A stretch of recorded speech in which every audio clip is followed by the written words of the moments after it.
So welcome to our midnight mass at the barn in Bonnevaux to celebrate the beginning of Christmas.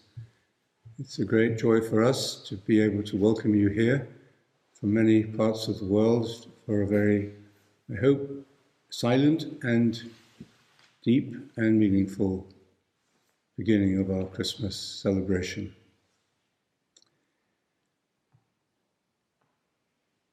In the letter that he wrote to the early Christians, St. Leo the Great said, "This is not a day for anyone to be sad." Well, there's a lot of reason for people to be sad on this day, towards the end of 2020, a sad year. But tonight, above all, we are summoned to see beyond the sadness of life into the irrepressible hope that is born for us today. And the Christian is asked to recognize human dignity in the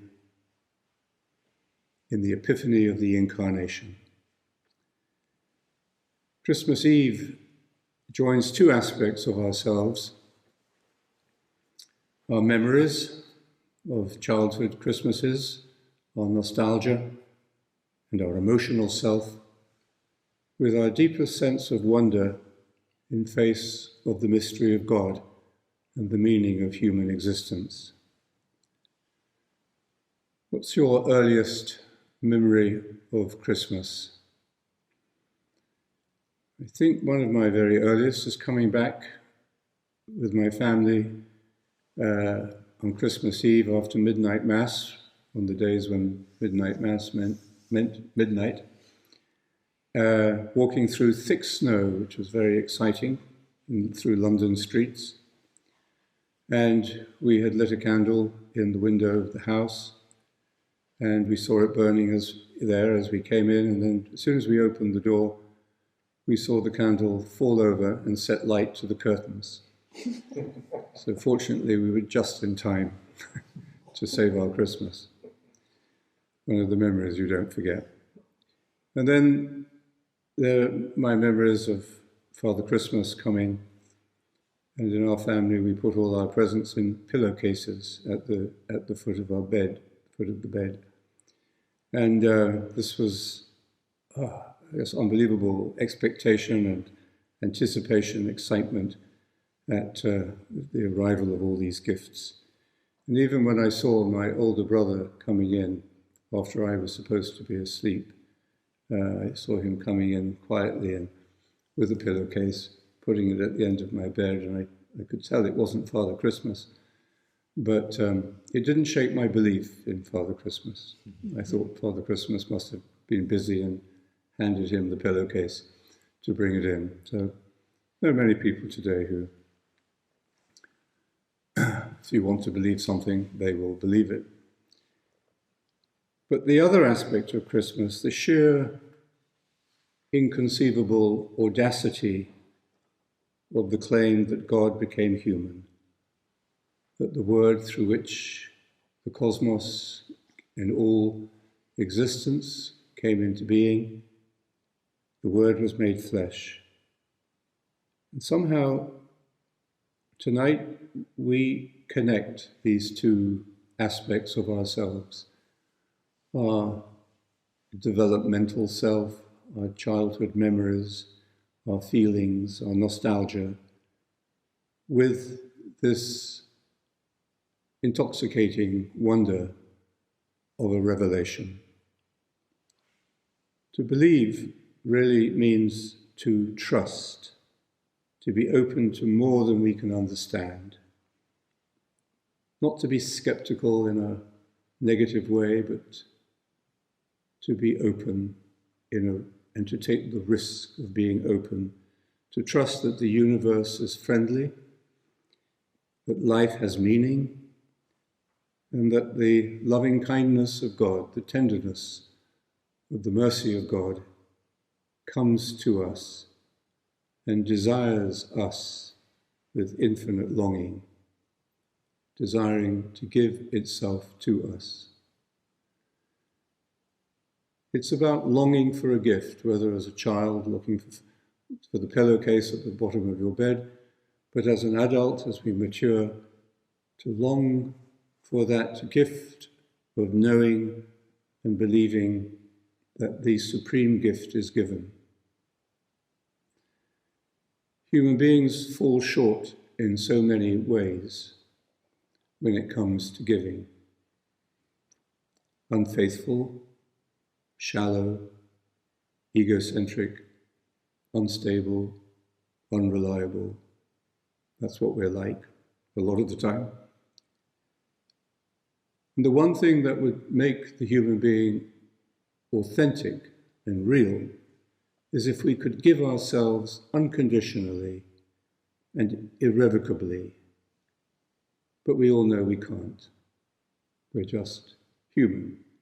We just can't make that total gift of self. But the birth of Jesus challenges that with a revelation, take it or leave it, that God gives himself in all humility to us in taking human form, which has to happen through a total emptying of self. And how can God empty himself and the world still continue to exist? But in Jesus we see this total, unconditional gift, never to be taken back. The real gift is never taken back. It's lived out in Bethlehem and it's lived out in Calvary. Join these two moments of total gift, the total gift of God's self, and you will see the resurrection. So even if this year Christmas isn't what it was when we were growing up, emotionally, it is still everything it is, always spiritually. The epiphany, the revelation of pure, creative, saving, healing grace, the gift of faithful love that we long for. And in receiving this gift of self, what do we receive? Not something we can put a price tag on. What we receive is the capacity to give ourselves in return. That's the transforming meaning of Christmas and of Calvary and of everything in between and of the birth of Jesus in our hearts through the resurrection. It is that we are empowered to give ourselves as God gives himself to us. So tonight we join with meditators, friends from all around the world. And some of you have sadness in your hearts this evening as you ponder these big mysteries. We join with the Rathbone family, who've recently lost Margarita, their mother, Enrique Levin, and his family, who lost Patty recently, and we remember the Dalio family and their loss of their son Devon. And we will celebrate another gift of self this evening, another kind of birth, a spiritual rebirth in the life of our brother and friend Geert van Melderen from our Belgian community, now part of our Bonnevaux community, as he makes his full oblation this evening. An oblation means a gift of self to God in and through a particular community. So this evening there are many layers, many wonders for us to reflect upon. Let's take a moment, especially as we hold Geert in our hearts this evening as he takes the step of faith after the gospel. We will receive his oblation. Let's take a moment to gather ourselves, to be gathered into the love of and the presence of God and of each other, and that each one of us, wherever we may be at this moment, can feel connected, can be part of a community, can be open to this intoxicating and simple wonder of the gift of God.